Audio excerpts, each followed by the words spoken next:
I'm the Doctor. I'm a Time Lord. I'm from the planet Gallifrey, the constellation of Exterminating. When I say rising. Time and relative dimension in space. It means life. Greetings humans, Daleks, Time Lords and Sandmen. You are listening to Exterminating Doctor Who on Utter Radio. This is the show to take unpopular episodes of Doctor Who and debate whether they're really all that bad. With your hosts Aidan and Gula. And me, George Ellis. And in today's episode we are talking about Series 9's Sleep No More.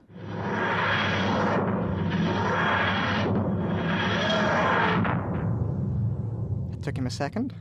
I suddenly forgot what episode we were talking about. This is a Peter Capaldi episode.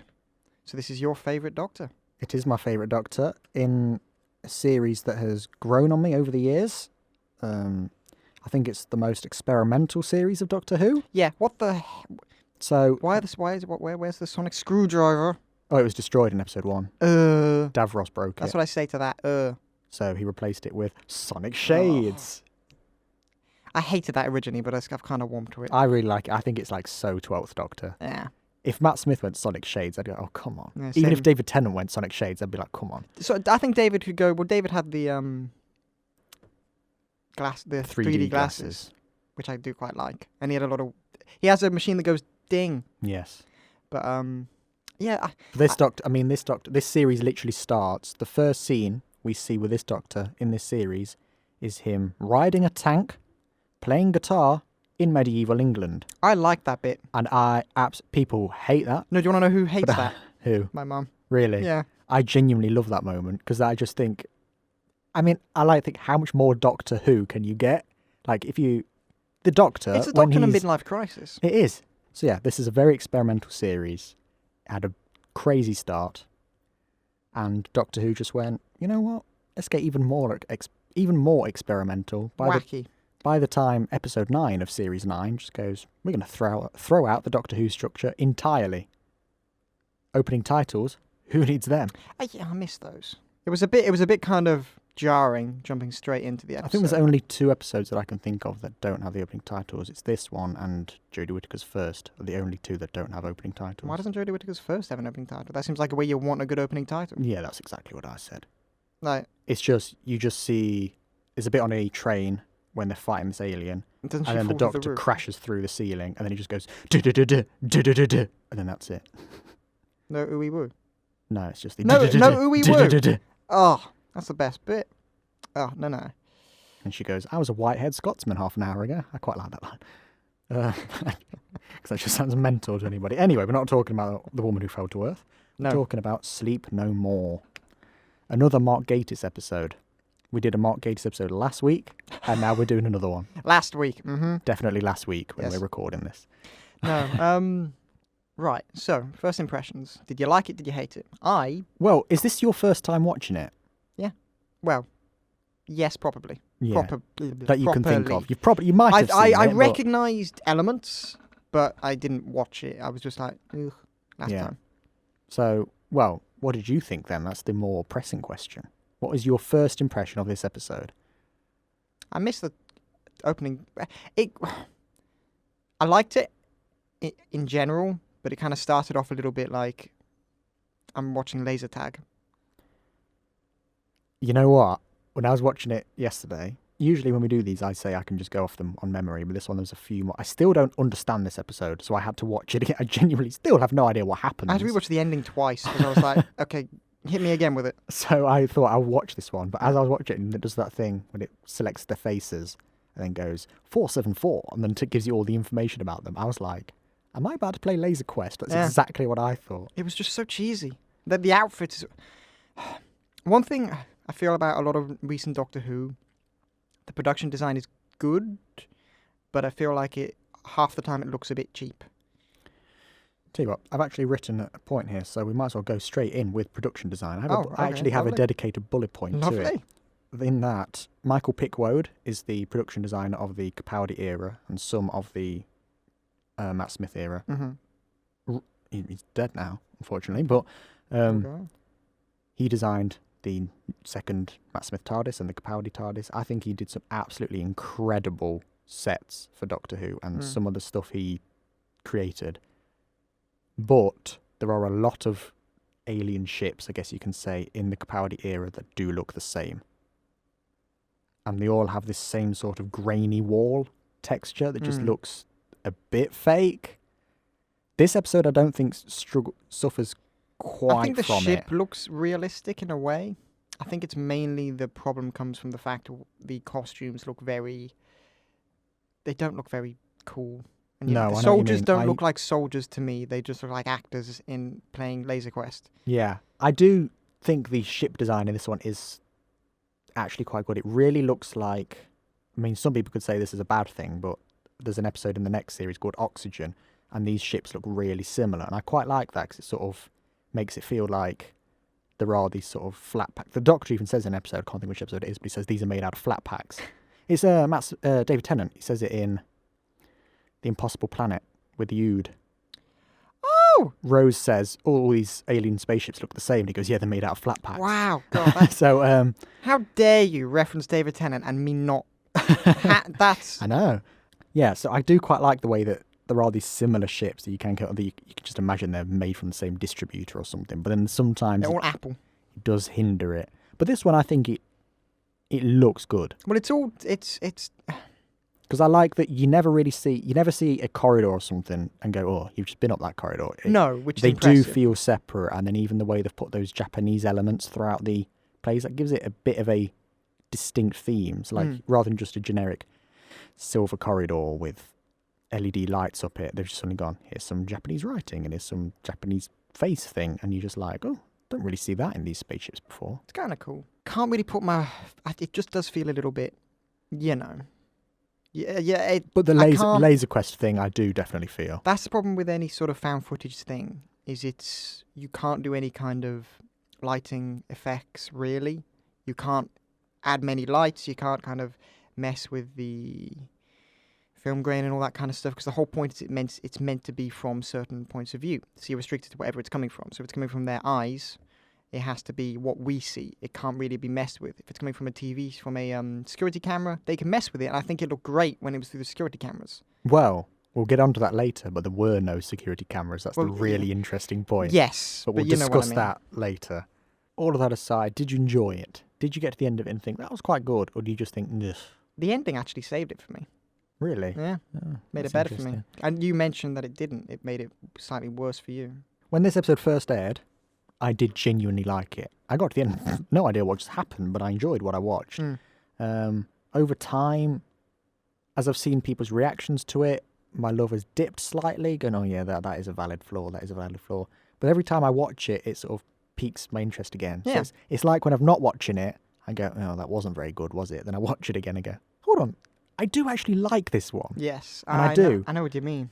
I was quite surprised when I watched this yesterday. I was pleasantly surprised. I thought I was going to watch, because I was watching it with a notepad, making notes, looking for things that are wrong with it. I'll just sit there and eat a Subway. Yeah, sure. More But professional, I say. But actually, looking at my notepad, it's mainly just plus points. Look, can you see that? Very few negatives. You did hear that, everyone. He said, can you see that? I'm not blind. Well, I'm a few feet away from you. Shall we? We've had some strange monsters on this podcast so far. You know, we've gone from the Absorbaloff to the mighty Daleks, and then now zombies made out of sleep from your eye. It sounds ridiculous. That's I'd say the main problem. Okay, these monsters. Good idea in theory, but the problem is they come from the sleep dust. That's the whole idea of them, and that sounds in itself dumb. It could be like, they're scary though. They're quite well done. I think if you just, the thing is, they have to be sleep dust, or otherwise they're just general zombies, you know? Yeah. So I think the way they're done and the way they're kind of scary, and how they kind of take over you and that kind of thing, that's quite interesting. But it's because it's literally just sleep dust. Yeah, I know what you mean. It's dumb. I mean, the costumes look a bit cheap, admittedly, but I do actually think the way that, if you go into these Morpheus pods for too long, it will literally send because you'll just be built up a bit. sciencey reasons into your sleep in your eye, then that will take over your body. I do like that concept. It's just as soon as you say it's made from the sleep in your eye, it completely ruins it in a weird way. It goes, what? It's like a lot of people call them the sleep bogey monsters, I think, or what do they call them in America? Boogers. So. Oh, I thought you meant like boogie monster. No, I meant like literal bogies up your nose. So people call them that. But I do. The long mouth is really creepy. The fact that they're blind as well and they're still hunting down the crew, I like that. I do like these monsters. They're so. It's just like you said, when you say the concept to somebody, they're made out of sleep from your eye. You just go, oh God. It just sounds so cheesy. Yeah. But the whole idea behind them is interesting. Yeah. All in all, I like the monsters, but the thing is, I can't think of a solution to them. Like, what other stuff do you create? I can't. I mean, Doctor Who is known for making... Other than your skin going completely dry and crusting up, that kind of stuff, I guess so. I think it's just... I was going to say, like... Doctor Who is known for making everyday objects scary. Statues, silence, statues are always scary. Shadows, bubble wrap. There's loads of things Doctor Who just takes and just goes, here's a new thing for you. And this one, they just went, sleep from your eyes. And I do quite like that. It's just like, what's next on the list? What are they going to take next? But all in all, I like the sleep... What are they called? Sleep men? They're just called the Sandmen. I do like, do you know in... the first episode we did when you were talking about how the Absorbaloff was named by the characters and you said that's stupid, the species should have its own name. I did like that they literally addressed that in this episode when Clara says Sandmen and the Doctor goes, whoa, you don't do the naming thing, I do the naming thing. I was watching this going, actually that's like they're responding to George's complaint from episode 1 there. But it is the Doctor and Clara doing that naming. And not just the crew or something. Yeah. I don't know. It kind of sits better with me when it's... I did quite like there was actually a few things that I thought these are coming straight for you in this episode for a start. Ow. Well, I mean, you're a theatre kid and there was a Macbeth reference. I love that. Even the whole title, Sleep No More, comes from Macbeth. So on my notes here, I was like, George would like that. I did actually. And then do you remember the first film we made? What was the song you kept singing to me on set besides Do You Like Pina Coladas? It was Mr. Sandman. It was Mr. Sandman. Oh, wow. So when Mr. Sandman started playing this episode, I went, George would like that. The song creeps me out, though. Talk about Mr. Sandman and the sleep machines. I do genuinely really like this concept. It's one of those things, I watched it first time. Oh, it's a thing that stops you from sleeping. When you get a bit older, you sort of appreciate the thematics behind it a bit more. It's my secret. And I do quite like how insidious this is. It's like a real good satire on capitalism It's very... Like, what's the one thing that separates humans from robots in a working environment? We can sleep. And we have to sleep more than anything. So the Morpheus machine goes, no, you don't. You can have a month's worth of sleep in 5 minutes and work. I like how it says work. It doesn't say live or stay up or just kind of do more. It says work. Yeah. Which is a perfect epitome of what the reasoning for the Morpheus being made is. Yeah, I do really like. It's a really nice. People complain that Doctor Who can be really political, and bloody hell, everything's political though. But it's like, this is Doctor Who doing political right. And not like the dreadful 13th Doctor episode Orphan 55, which is just terrible all the way through. Then in the final moments when the Doctor is facing the camera and going, we need to fix climate change, guys.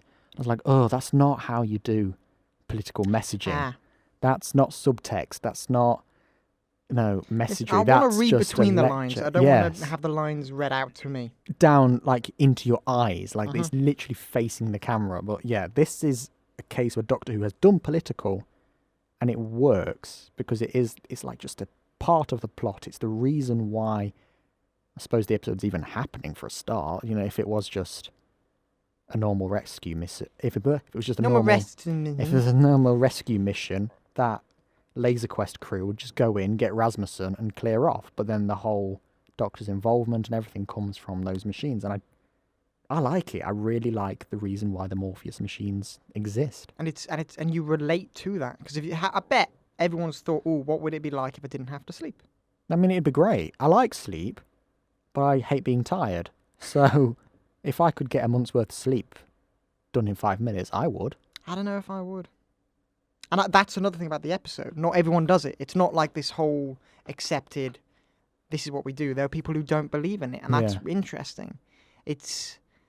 The entire concept is well developed, and the characters, the way they react to that concept is well done. The fact that characters look like actors who have never held a rifle in their life, and my point being, they've never shot that. Yes. They only shoot that thing like twice in the last 2 minutes, those guns. I loved your snap that you sent me, and it was I assume it was about the grunt when they're faced with a corridor full of sandmen holding a gun. Mm-hmm. Instead of shooting them, they pick up the gun and charge at them. I was like, what are you doing? I thought, Are you an idiot? you've got a gun. Shoot them. The amount of times they were cornered and they were thinking, oh, what do I do if only I had a weapon to fight these creatures? And I'm like, you're holding a futuristic gun. I mean, just try it, maybe. Yeah. You haven't even, okay, here's an idea, solution. You try shooting the gun don't work on them. Now you're trapped. But instead of just standing there thinking, I'm not going to try this because there's an off chance it might not work. Yeah, that was stupid, to be fair. Right, I think the found footage in this actually fixes a lot of the problems with found footage stuff, because this was done in, 2015? There was a lot of found footage coming out at that time, like really oversaturated. But this was something I thought that took all the common problems of found footage and applied reasons for them. So like a lot of things you watch, not everything, but some found footage things you go, who's editing this? It tells you who edited it. He's a good editor, to be fair. Some things you go, why are they editing this? You find out why they're editing it. And then even some things in found footage really annoy me. Do you know when, like, the action's really going and you think, why are you still filming this? Put the camera down. Especially when it's somebody holding a literal camera. Like, you're going to die, put the camera down. This one literally explains it like, they don't realise they're filming it. They can't turn those cameras off. That whole element of there not being any cameras, damn good. It's a good twist. And I think my favourite part of that twist is the fact one of my favourite things about this entire episode, we never, ever see it through the Doctor's eyes. I know they explain that. Yeah. But that is that's so important, because by not seeing it through his eyes, we can never fully relate to him. And that shows that it's the embodiment of that. Oh, that's a really deep interpretation. I like that. I love that. We see it through Clara's eyes, because that's kind of what the companion is. It's the way the audience can kind of jump onto Doctor Who. Yeah. But we never, ever see it from the Doctor's eyes, and we'll never fully be able to understand it from his eyes, his point of view. We can't ever understand it. No matter what we see him go through, we will never be able to ever understand and empathise fully. Yeah. That's because a he's been bloody through good so point. Much. Thank you very much. That was my... Wasn't even on my notes. That very meta point that was. I do really like that, because as well as it's a really interesting way to direct it as well, and watching it thinking about, we can never have this from the Doctor's perspective, and let's see if you notice it. Even Chopra, you don't see it from his perspective either. No. And then later on, you realise why, in that, well, it's the sleep in people's eyes that is transmitting what they can see, hence why the Sandmen are blind. That's a good twist. I like that. It's a nice one. And I love that shot, when Clara looks at the Doctor while it's being projected on the screen, and you just get like 50 Doctors all, it does that effect. Yes. It's like pointing a camera at its own screen. I think that's a really cool way of doing it. I really like the found footage, how it's made in this episode, because it's very easy to get it wrong. This episode, I think... Because found footage is just so... We've seen more examples, as you've said, of it done badly. So it's just, you go into expecting it to be done badly. So when it's done right... You go, nice. That was a nice twist. To build on that meta point, I'll come up with something slightly less impressive, but still, still to do with the Doctor. I think a lot of people complain about the way the 12th Doctor is characterised across his series. Dresses. This outfit with the black jumper. Don't you dare. And the hoodie is Don't my you- favourite How? outfit No. of all Doctors. No. This is my favourite There's one. no. Uh-uh. I absolutely How love it. dare you. Because it's like this Doctor's just like, I don't care. I'm just going to put on what I want. And the outfits he wears in Series 10 are even more mental. For everyone at home, I'm just staring at him right now. It's better than a skinny suit that you'd see, Hey! that you How see the dare average you? businessman no, wear. No. Listen, David Tennant's suits are perfect. Thank you very much. Yeah, they're too human. Hey, how? Right, so the suits are too human, but the hoodie I say that, but then my dress sense is literally Capaldi's t-shirt outfits. That's literally what I wear. I like those outfits, but I don't know about the Doctor. It just feels a little bit too. The fact is, okay, I can let it slide. I can let it slide because he is a good. He does it well. He plays it well. Well, the 12th Doctor, when he was first introduced, was described as 100% rebel Time Lord. And I think the dress sense just proves that. Like it's embodies that, yeah. Yeah. The way his character... The point I was going to say was about... There's a joke that people say that you could have a multi-Doctor episode with the 12th Doctor from Series 8, 9 and 10, because it's complete... To me, it's a character arc. He develops across those 3 series. But to some people, nitpickers, I will add, say that it's a different Doctor. He's very, very grumpy in Series 8. Series 9, he just goes completely off the rails. And then Series 10, he becomes like a wise old professor. But that's basically the stages of depression in a weird way. Yeah, and that you described that, and my brain went, that seems perfectly logical. It is perfectly logical to me, especially in that this is an incarnation of the Doctor that shouldn't happen. Let's just ignore the Timeless Child for now, because that's utter... I don't even know about the Timeless Child, so I can ignore that quite comfortably. Yes, I'm going to ignore the Timeless Child, because that is utter... So I will just say that the 12th Doctor shouldn't have happened. Like, the 11th Doctor was his final incarnation. He was ready to die on Trenzalore, but then he regenerated. And Series 8 is the Doctor going, why am I here? I should not be here. And it's essentially him just like going, I didn't anticipate this regeneration. For 2,000 years, I've been expecting to die on this reincarnation, but here I am. Still kicking. Series 9 is him going, okay, I'm still alive. Let's make the most out of it. Let's play guitar on a tank. Let's just do anything I want. Screw it, eh? And then Series 10 is he's lost Clara. He hides out in a university. And he just goes, I'll be a wise old professor. I'll retire from the adventuring life, but I will use my knowledge for something The interesting. production lost money, so we got to rein it in a bit. So I do like, but the way he's characterized in this one really feels like that. It reminds me of the Time Lord Victorious moment in Waters of Mars in some respects, in that the way that he knows all of time and everything that's happened, and the way he's just talking about the 38th century and just like, oh yeah, this tectonic shift happened and they grow armies now, and he's like describing like the state of Earth, but he's just brushing it off. He's just like, oh yeah, that's just what happens. It's minuscule for him. It's kind of like with us, we live in this current time period. So anything that happens now is huge, but to him, it's a second in his life. So yeah, it's like, eh. And I love that he is. This just feels like he's just going, oh yeah, 38th century. Oh yeah, what do I know about that? And Clara's like, wait, what happened? What? And he's like, oh yeah, whatever. I do really like that about the Doctor in this episode. But I love how you can sometimes see the Doctor's hatred towards men. Not men. I mean man, as in... So what kind of feminist, I meant radical feminist incarnation is this? The human race, you know what I mean? Yeah. The way he... you see that sometimes, and it's quite interesting, because it's like, yes, he'll save us, but we're not good. Yeah. And when she mentions when Clara was like, they grow people, and she's like, that's disgusting, and the Doctor's just... Welcome to the 30th century. It's just like, yeah, this is what you people do now. That's what I meant, you people, not... Yeah. I really like the way Clara and the Doctor are introduced in this episode, that they just basically just wander up corridor and the Laser Quest crew are just like, what the hell, who are these? And they're just talking about restaurants and stuff. I really like that, because it really it's not feels... a space restaurant, it's just a restaurant. Yeah. It really feels like this is just them on an average day and we just happen to bump into them today. I really like that. I do think that really works this episode. Yeah, Clara, nice. again, companion I despised when she was on Doctor Who. I feel like she is in a bit much, though. Yeah. how many seasons? She did 3. Series is. She did 3. 3. Only 3. Okay, that's fine then. Well, It just felt like two more. and a half, technically. Don't know why it felt like more. Why does it feel like more? Am I going mad? Maybe because it's across 2 Doctors, I don't know. But Chris Eccleston's across 2 Doctors. I don't know. Okay, I'm fine then. It just felt like more. So after we did the last episode, I thought, what don't people actually like about Mark Gatiss? So I was looking into it a bit more, and Poor guy, basically... his hair.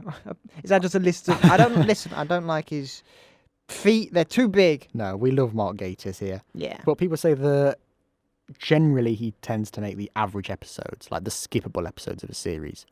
This one is him being ambitious, and I really like that.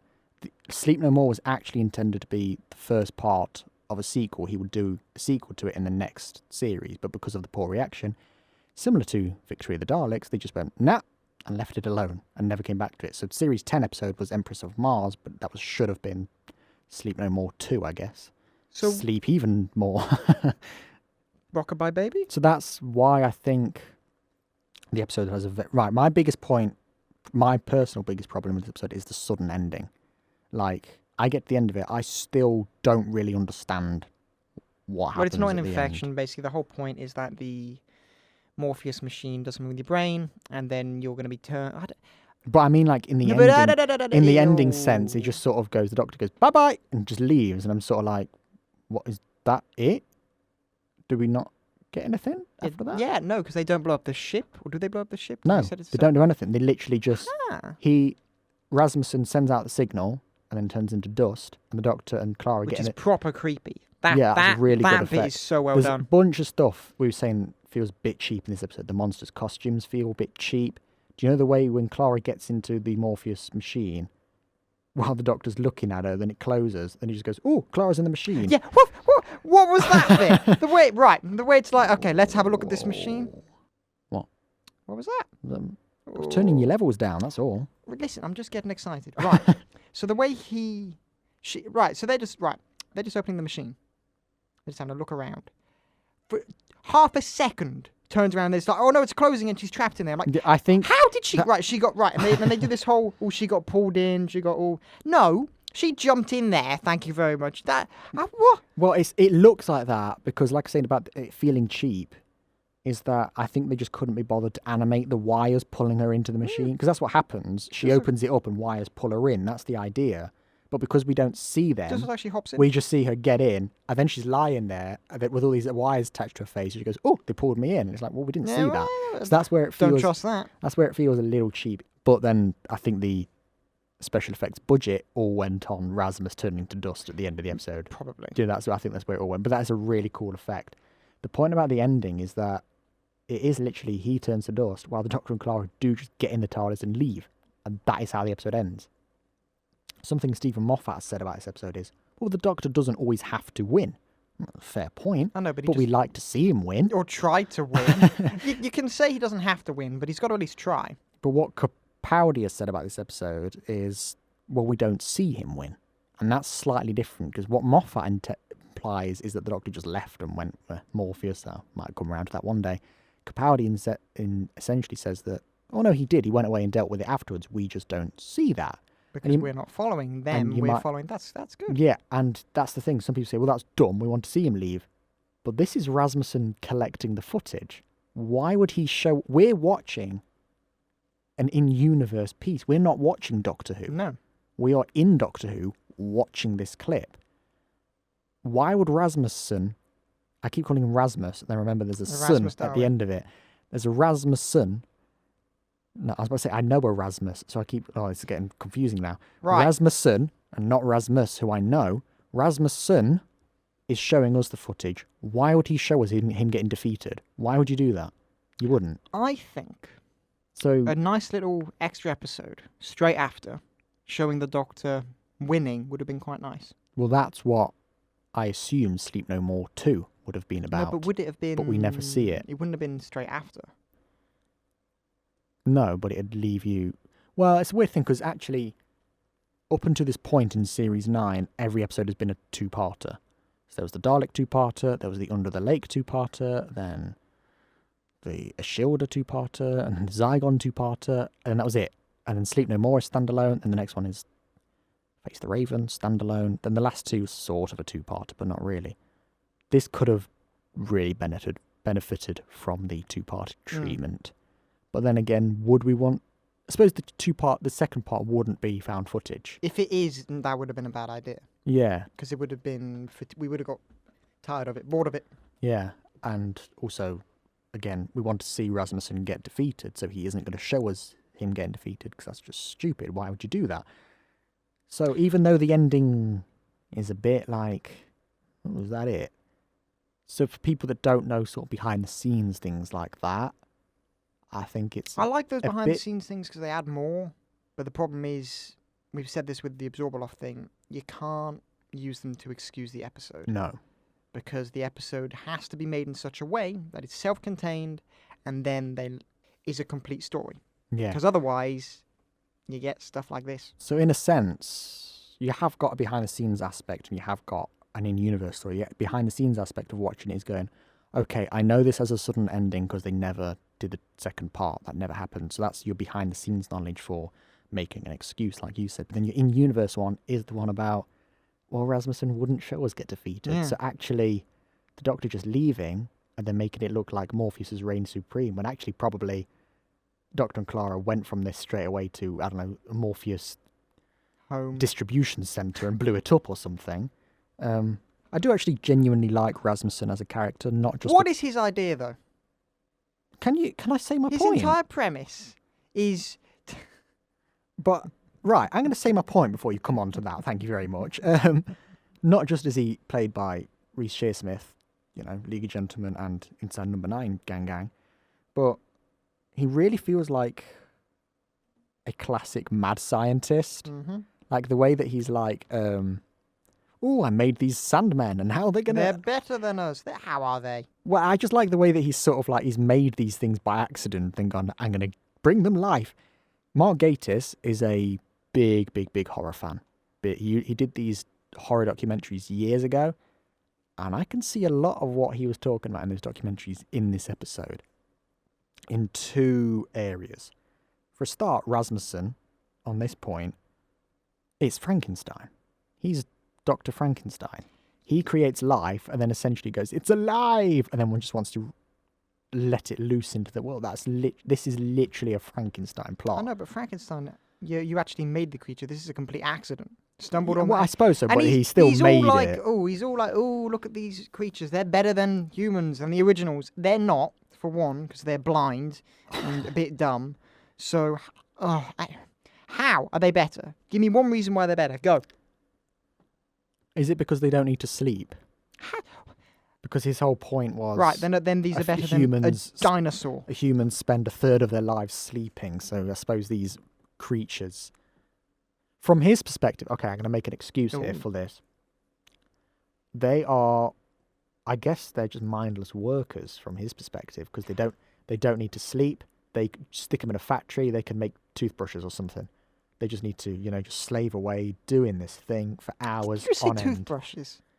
Well, I said factory, and my mind went to What's the Charlie one thing Bucket's- we need the most? I thought of Charlie Toothbrushes. Bucket's dad in Charlie and the Chocolate Factory, in Wow. the Tim Burton one, when he's screwing the lids on toothpaste. That's what I was thinking of. Wow. I don't know why. Why does my mind, when I say factory, instead of thinking of big chunky machines or something, Ooh, chocolate. my mind goes to toothpaste. Okay, here's a question. That would what I'd say. Rasmussen is the crazy mad scientist Frankenstein man. But And is he goes- Rasmussen still there? And then he goes, I've made... Is Rasmussen still there? There's a question. Because at the end, it does the whole, he's never it does the whole, I'm actually sleep monster. Well, in this scene where the gravity shields fail and you see a sleep monster approach him, he disappears at that point. Oh. So I would say that he dusts then and then just reappears somewhere else.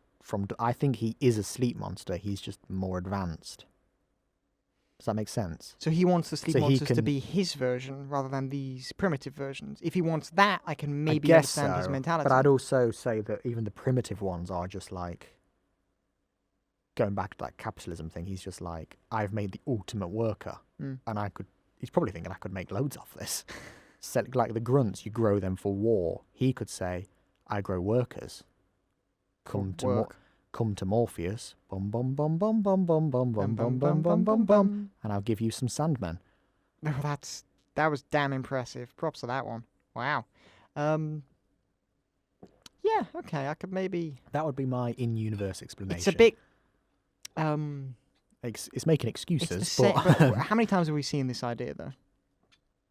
And it doesn't... I feel like that idea of the mad scientist wanting to create their perfect vision of something, and they want it to spread across the universe, that's been done to death. I know, but That's I'd been say... done in Alien, for Pete's sake. I think so, but I think this is a slightly more unique...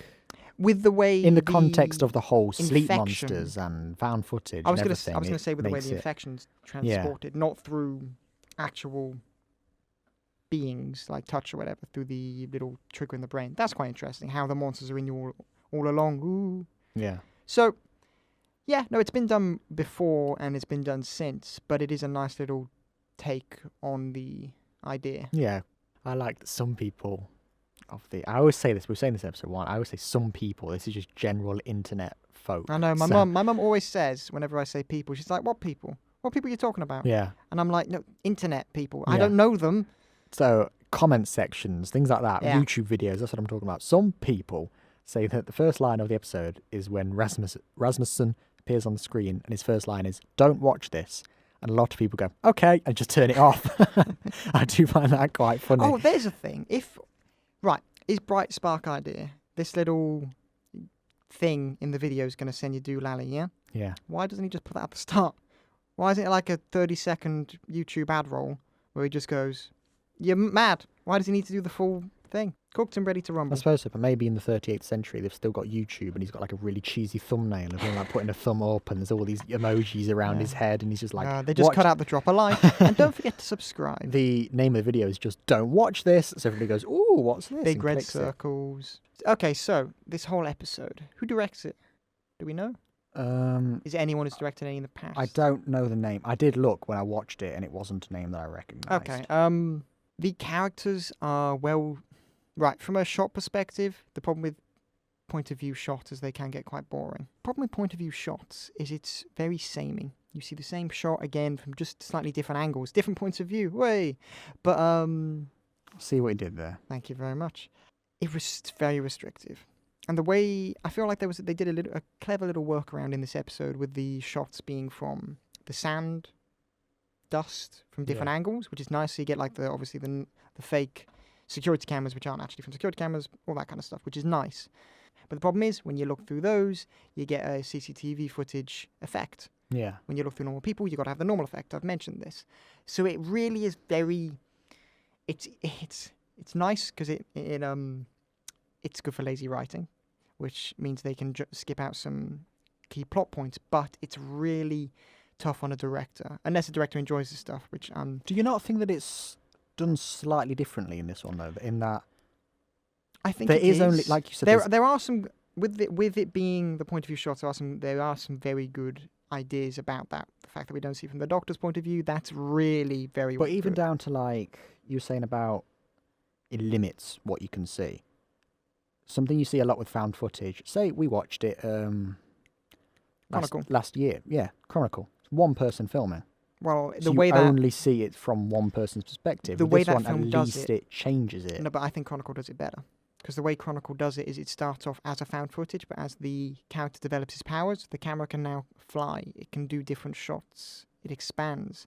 And as the film progresses, we eventually get to the point where it's basically just a normal film. Because as his powers grow, the shots grow, the type of film it is changes. Okay. You've Come nice back try to my there. point there. But Hasn't it's it? a I just think very- it changes it because I think I've seen a lot where it's somebody just holding camera and you think put the camera down. Yes. But this one, it's actually It's different. it It cuts, is. It's so not. it It's, keeps your attention. It is different, but I still think it limits it, and I think it's part of a reason why this episode can a key example of how it limits it. No intro, no ending. If we didn't have it being found footage, maybe it'd be a better rounded episode. Some of the Just have writing an may have a ending, bit of a you just- flow. Yeah, well, Wow. listen, I've just used one of your points here, and you're trying to bat your own point. But I just think it kind of limits it a little bit. It's well done. I will say that. It's well done. But maybe you could have done a bit more if it weren't. I think that's the point. I think it's well done, but the actual concept of found footage itself Yes, is limiting. is limiting. So this, I think, does the best it can, but you still go, found Yes, footage. the entire idea around it means the found footage thing has to happen. So I can, you have Yeah. to. It's good. It's very good. But maybe if That's it weren't, actually a good point as well. It's like, because it gives you the excuse of, well, this is the sleep that is transmitting the visual signal. It does give you a reason why. How many found footage things have you watched? You go, why are they filming this? I know. This Put your camera actually down. gives you a reason why it's being filmed. Yes. Or some films, it does get to a point where you think, I love a good in-universe explanation for Yeah. something. that's what this episode's great at. In-universe meta explanations. Yeah. I really like that. The director, I've Googled it, is Justin Malotnikov, who only directed one other episode of Doctor Who, and it was after this one. So Oh, that's gotcha. why I So don't this is- recognise the yeah, name. Another thing from a directing standpoint, characterization. I'd say Yes. I'd say there were two characters in this which were incredibly well characterized, and they come across very well done. But that may just be because of the actors. Do you want to take a gander at who they might be? The Doctor and Clara, or maybe the Doctor and Rasmus? No, it was Grunt and the TARDIS. The way that no, it was. I've put a very similar point down on my notes. It does say characters very one-dimensional, but I've put actually the point actually say obviously it's written in note form, so it doesn't make full is sense. it But it in just Grunt says, language? besides the Grunt, characters a little one-dimensional. Rasmus cool though. That's what I've written. I think the Grunt actually has a bit more of background, although they irritate me a right, bit. This is what At I'm gonna least say. we've got something about them. Whereas when I was literally watching it, I was looking at the team when they first appear in that Laser Quest segment. I was looking at them going, I remember that Grunt. Who are these other people? Have they always been this episode? I was literally looking at munching them a going- sandwich when those bits came up. I was halfway through a sausage and I was just going nom nom nom nom. I was literally looking at them going, have they always been in this episode? I do not recognise these characters They did all those little whatsoever. intros, but I didn't care for them because I was Like- like, I'm not here for you. I'm not here for them. I'm not. Yeah. Why are you watching Doctor Who? Really? For aliens and Monsters and chases up corridors from the Doctor in his cool hoodie saying witty lines. Exactly. You're usually watching Doctor Who for the Doctor. The side characters are very important, but the Doctor is the key part. And I think the Doctor is very well characterized in this. I've said the way the shots work, it really adds depth to his character. And Peter Capaldi is a damn good actor, so Yes. he knows the character. So he needs direction, but when it comes to directing actors, some need a little bit more help, some don't. It varies. But when you're playing this character for so long, you just know what you're doing, you know? You might need a little bit of a nudge here and there sometimes, but really, you know what you're doing. And same with Clara, I'd say. So those two are damn well done. And that's just, I'd say that might be because of the directing, but probably it's more just because of them. Now, when we get to the rest of the characters, they're very forgettable. And I Yes. don't like that in Doctor Who. I don't like it when they're forgettable characters, and that's a shame, because we do get that quite often, I think. It does also prove the way that we've been referring to them in this episode is that, although I keep getting his name wrong, I remember Rasmussen, because he's quite a good character in it. We remember the Grunt, because that's only I really... remember the Grunt because I don't like the Grunt. Yes, but also because there is a distinguishing character trait about them, Yes. so there is something to He's dislike. different. And the only other one I remember is Chopra, and that is the one who refuses... I know which one you're talking about. I couldn't give you his name, though. Yeah, I think it's Chopra. It's something like that anyway, but that's the one other person who doesn't go that's into the one who sleep refuses to use the Morpheus. Yes. The other two? The General, for What are Pete's they sake. called? Why is the General so... I mean, there's a nice little moment between the Doctor and her where there's like, why are you in charge? I'm just in charge, all right? Yeah.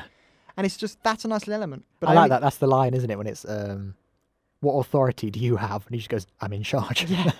Just like, I am, deal with it, get over it. I like that, but why do you like that bit? Tell me. Is it because the General's saying the lines? Or is it because... No, it's a very Doctor. That's a proper Doctor command. Yes. So a very important part about the Doctor's personality for me is the way the Doctor commands a room. It's a really...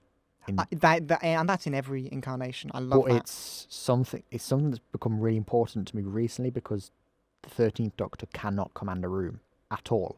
there's so many scenes that she's in, I forget she's in them because she just disappears into the background. That's not the Doctor for me. It's quite nice to have the Doctor. Because the Doctor's so old, he gives off that air of... Yeah, but it's also like the second Doctor, for example. Okay, well, let's just go on a little sidetrack here. This is a little These are our best bits. These are a little side quest here, just for me to get into something that's really important to me about the Doctor. The second Doctor is an example of this. He is a character who does disappear into the background quite a lot. A really good episode that I like is an episode called The Moon Base, which is Cybermen on a moon base. And there are many scenes in that when you sort of forget the Doctor is there. He's in the background, but he's just working out what the plot is. So they know something's going wrong, but the Doctor's there going, But does he, as soon as he knows what's happening... This is what I'm getting to. He spends a lot of the episode going, I'm just going to sit back and I'm just going to watch this because I think I know what's happening. Right. Keep your point in mind, bear with. That reminds me of, there's a David Tennant episode where basically that same thing, I completely forget where it is, but he shows up, he's following along, and as soon as something hits the fan... He takes up. That's the difference, because about the Doctor commanding a room, it's like this line here, it's like, what authority do you have? I'm in charge. Capaldi's Doctor, David Tennant does it a lot as well. No, you've just said it, it's Time a Lord different Victorious, point for there. Pete's sake, come But on. a lot of Matt Smith did it as well. These doctors just come in and go, yep, I'm in charge, listen to me. Now, that's what they're doctors. The second Doctor in the moon base, this is the example I've got, he will just disappear, he's in the background working out what's happening. As soon as he works out it's Cybermen, that's it, the Doctor's in charge. Everybody else has no authority. Everybody on that base is under the Doctor's command, he is in charge. That's so Doctor. The difference with the 13th Doctor is she's constantly in that state of, I'm going to work out what's happening. Then when she does work out what's happening, she just goes, bzzz, and then it's over. And I'm like, no, you don't spend enough time seeing her being the leader. Exactly. There's not... Capaldi had a few moments in Flatline, for example. Do you remember that? Did you see that one? It's the one episode where the TARDIS shrinks and he's trapped inside. Yes, I've seen that one. Really good episode. He's trapped in... It's essentially a Doctor Light, actually, because Capaldi had other filming commitments. But as soon as the TARDIS gets to big size, the door flies open, the Doctor stands up, gets out, and he goes, I'm the Doctor, and Oh, what is his line? It's something like, you have... Come here, just beat someone up. It's something, I can't think exactly, but it is something like, you're the monsters, I'm the Doctor, I'm the man who stops the monsters. That's it. As soon as he enters, Doctor Who is here. You've got to shut up now, because he's here. Jodie Whittaker's never had a moment like that. Capaldi was really good at speeches. His Doctor had loads of speeches. She's just never had a... When Capaldi... I am the Doctor. When Capaldi, Smith... when Peter Capaldi, Matt Smith, or David Tennant show up, and Chris Ferguson for that matter, when they show up, you get a feeling of, right, yeah, I'm saved. These guys are going to do something cool, and even if they can't save you, they're going to do everything within their power to do something. Like in what is it? The Waters of Mars? Yeah, you have that whole Time Lord Victorious bit, which is amazing. I love that bit, and it's like, oh, and then you have the one on the Titanic in space. Voyage of the Damned. I'm the Doctor. I'm 900 years old. Blah, blah, blah, blah. I'm from the planet Gallifrey and the constellation of Castorpus. Yeah. All that. Literally in our intro for the podcast. Oh, yes. I know. Line. And that is... those moments for the hero, or just the protagonist in a way, is so integral to the Doctor. And I love that feeling of, right, this Doctor, even when he doesn't know what's going on, as soon as he knows, as soon as they know what's going on, boom. Yeah. You're saved, they're going to do something. It's such a comforting feeling, and it's such a nice... It's so Doctor Who. And from what you're telling me, the fact that's missing... It's really... Jodie's kind of episodes is such a shame, because that's so Doctor, and that is... I feel like, from what I've heard from Jodie Whittaker's era, it's very different, and they're trying to be different. And the problem with being different is a lot of people... It's got to be the same. It's the same character. But maybe in different situations. But you can't have the character be so wildly different that you're seeing the actor. That's the problem. That is a big problem with the current era, and it's, I've said before, I'm not a fan of Chibnall's writing or his characterization. Even the episodes he did before taking over showrunner were my least favorite of those series. Give me some examples.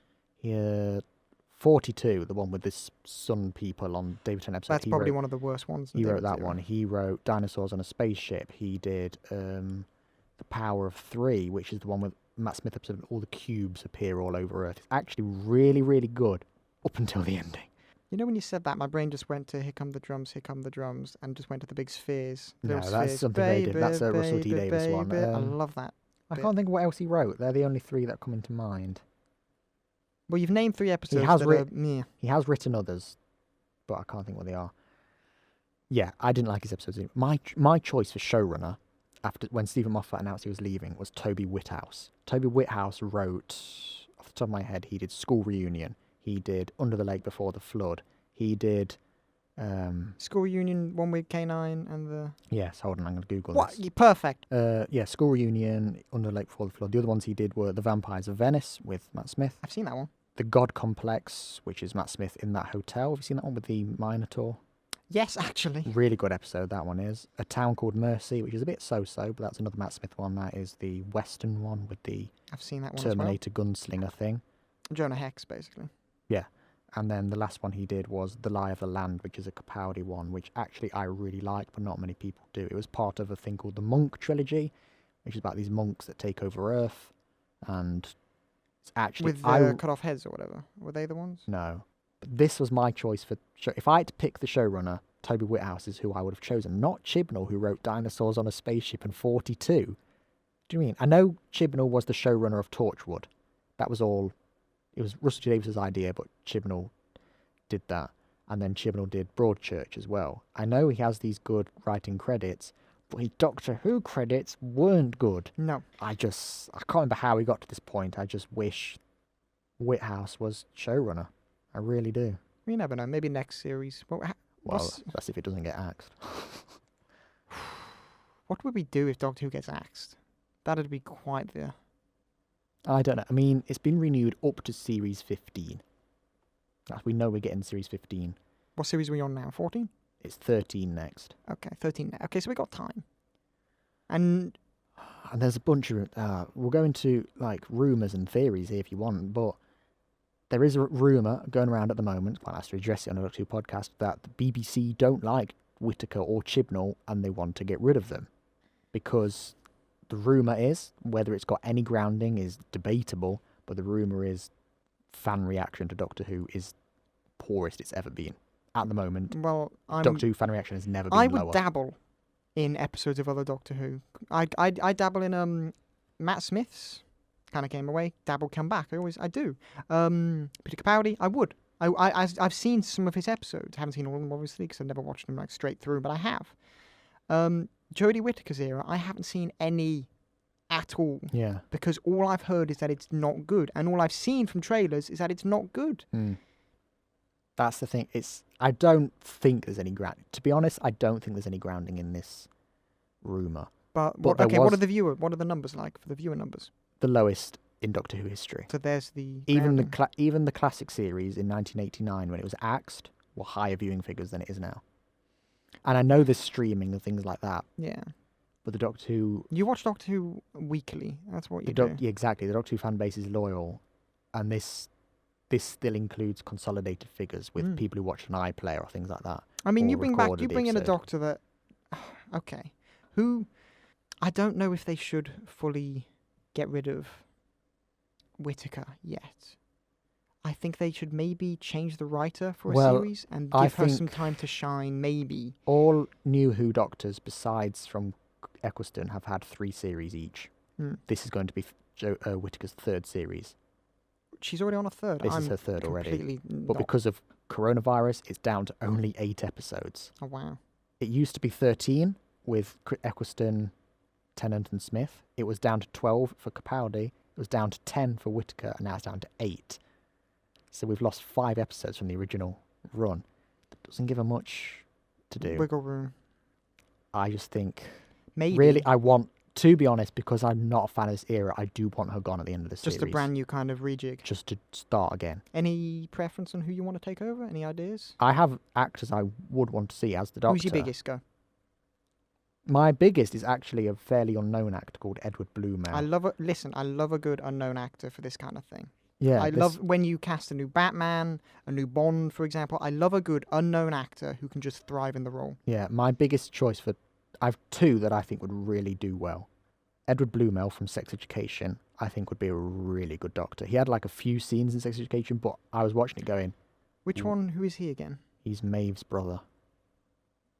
Yeah, I think I know what you're talking about. He was in the scene, do you remember when he's in the shop and he's trying to scam them for the dress? What's his name again? Edward Bluemel. It's a scene where he's in a shop trying to scam the workers for a dress, and the way he was flailing his arms around and commanding the room, I watched it and went, hello, Doctor. I think he'd be a really good choice. My second choice is Jeremy Irons' son, Max Irons. Yeah, there he is. There's Edward Bluemel. Oh, you look good. That's my biggest choice for Doctor. My Jeremy second- Irons' son. Well, Max Jeremy Irons Irons. is a fantastic actor. So is Max Yeah. Irons anything Max like him? Irons is very good. I saw him in a series called Tutankhamun, and he was very, very good. And again, I Lovely. watched... Imagine Travis Fimmel as the Doctor. No idea who that is. Right.